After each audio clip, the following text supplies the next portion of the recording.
Welcome, Ralph Goff, to the Cypher Brief Studio. It's always a pleasure to have you here, former six-time station chief with CIA. You've spent your career in the intelligence field, so I can't think of anyone better to talk to about this meeting in Alaska between Presidents Trump and President Putin. Uh, just real quick, Ralph, kind of pros and cons. It's difficult to boil something like this down to who wins, who loses, who's made advances, who hasn't. But with a situation where you've had the U.S. president really demanding and calling for a ceasefire for so long, some kind of an end to this killing, how are you assessing what we saw play out in Alaska on Friday? Pros and cons. Yeah. Good morning, Suzanne. Thanks for having me on again with the Cypher Brief. Always a pleasure. Um, yeah, so, the summit wasn't the disaster that some feared in Europe or maybe in Kiev, right? The capitals where people were waiting very anxiously, right?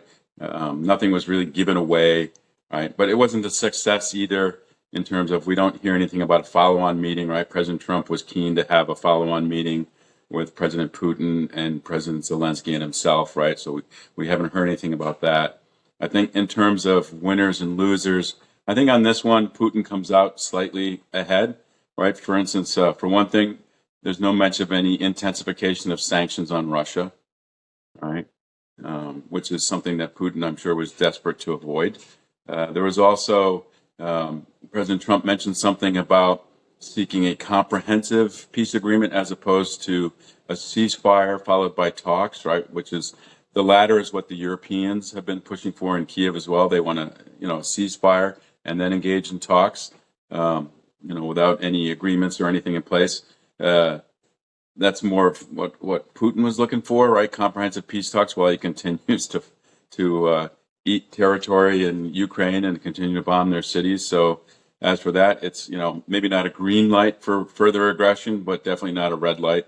I think also there was a lot of bad imagery. I mean, having a red carpet there for the president, I get it. Protocol is protocol, but I think things like a red carpet could have been skipped by the U.S. side, right?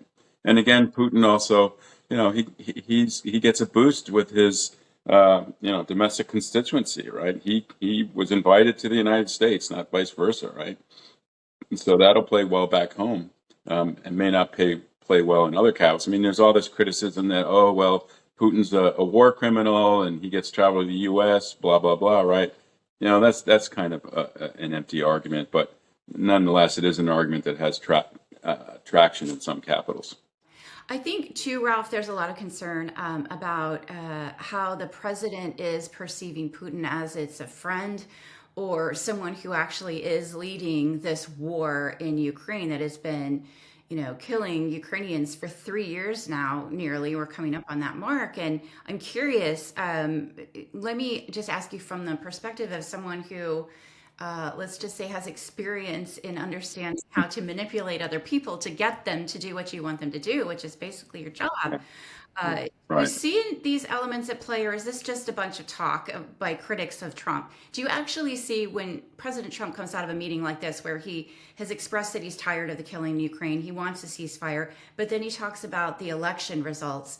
Do you almost see Putin using this as a tactic to try to keep him in that kind of friend circle? I mean, talk to me a little bit about what's going on here. There is some of that, and Putin, is a KGB case officer, and he is trying to use some of those skills. But, as I've said before, I don't think he's a very gifted case officer. I don't think he was actually really successful in the KGB. He was best known to be an obscure colonel somewhere in East Germany, right? So he is trying to manipulate the president. I think he's failing, and I think what we're seeing is Donald Trump trying to be a case officer as well. He's using flattery and he's cajoling Putin, right? He's trying to get this guy to a deal, right? So he's not going to bludgeon him towards a deal, right? Although he does do that when Putin's not around. I mean, he does talk. The president does have a habit of talking tough when he's with the European allies or with these, in some of his press conferences here in the United States, right? So there's a bit of case officering going on both sides, and I would say that neither one of them is really being successful because it's pretty transparent on both sides. Yeah, I was going to ask about that because for those of us who aren't case officers or former case officers, you kind of wonder about the difference between statements at home versus sort of how things unfold when the two are together. Now, Ukrainian President Volodymyr Zelensky, as you mentioned right off the top here, the fear was that President Trump would lead down the path of some kind of deal that would require him to give up significant Ukrainian territory that Russia has taken since the war started. So I'm curious, with Zelensky now planning to come to the White House on Monday, what would be kind of best case scenario in your mind if your goal truly is to lead toward ending this war? Look, the best case scenario, and this is based on the realities of the conflict itself, is that, sort of like a freeze in place that, okay, Russia keeps the territories wherever there's a Russian boot, that's Russian territory for now, right? Maybe not recognize such de facto, but de jure rather, but it's recognized de facto, right? So, but Putin seems to be aiming to have, the geographical boundaries of territories which are not in Russian control at present also added to his booty, right? And that's something that Zelensky cannot agree to, right? That would be career suicide or political suicide for him. And also, the Ukrainians, they've fought and died to hold the lines where they're at. So, giving up territory that you fought over without having to is a non-starter, I think, for them. But, it is, in the end, there is going to be, loss of territory for Ukraine. That's just the reality.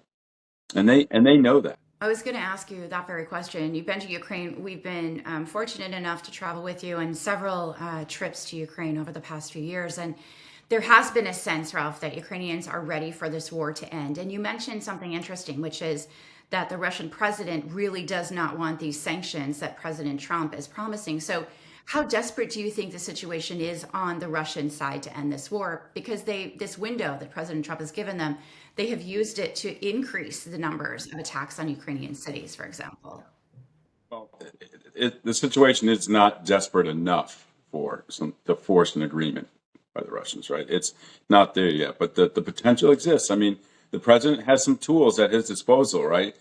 Intensification of sanctions. He can continue to press India on the secondary oil market, right? That's having an effect. Also, you look at recent political developments outside there, right? The Azerbaijan-Armenia peace deal that the president worked out, right? That's a problem for Russia, right? That's the loss. That's the beginning of the loss of the Caucasus, right? You get Azerbaijan, which is increasingly hostile to Russia, Armenia, the same, right? Only Georgia, which is kind of like a puppet state of Russia at present, thanks to the presence of the Georgian oligarch Ivanishvili, right, and the George Dream Party, right? So, cracks are beginning to appear in what the so-called near abroad of Russia, right, the bordering countries. And, meanwhile, you have new NATO members, Finland and Sweden, and Finland in particular. I mean, President Alexander Stubb, he's become buddy-buddy with Donald Trump. They call each other almost daily, right? They have a real friendship. And Alexander Stubb, the Finns, if anyone understands the Russians, it's the Finns, right? I mean, President Stubb's family comes from territories of Finland that were given up to the Soviet Union following, the Winter War there. So, the president has a number of people who are whispering in his ear who understand the Russians and can guide him to, some sort of political framework that is agreeable to or acceptable to the Europeans and the Finns, right? And not only that, you had Trump reached out prior to the summit. President Trump reached out to Alexander Lukashenko, right? That was a smart move. That can't have gone over well with Putin. I mean, Lukashenko is a stalwart ally, but he's several times in the past decade he has tried to kind of creep out from underneath the Russian thumb.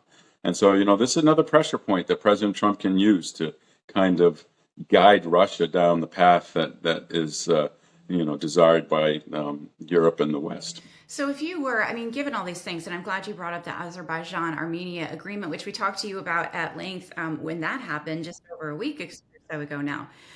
because it really is extending U.S. influence in these regions that used to be really dominated by Russian influence. So when you're looking at overall kind of strategy right now for the Trump administration when it comes to countering a lot of the Russian influence and Russian aggression in different parts of the world, it sounds like you're seeing the bits and pieces of this come together behind the scenes. Sometimes not behind the scenes in the case of Azerbaijan and Armenia. Yeah, yeah, that was very public. Yeah, I mean, there is a lot going on, and Yeah. the media tends to have they shine a spotlight on one spot, and meanwhile there's stuff going on in the shadows outside that spotlight, and I think that's what we're seeing here, right? And look, in the end, there is, I think, a lot to be said in favor of trying to get some sort of normalization of relationships between the United States and Russia, right? Putin's a horrible person, and he's committed many crimes, whether it's just the invasion of Ukraine or the murder of political opponents or the jailing of political opponents who then die in jail, right? A host of crimes, and he may be an unsavory character, but he's the leader of a nuclear state that represents an existential threat to the United States.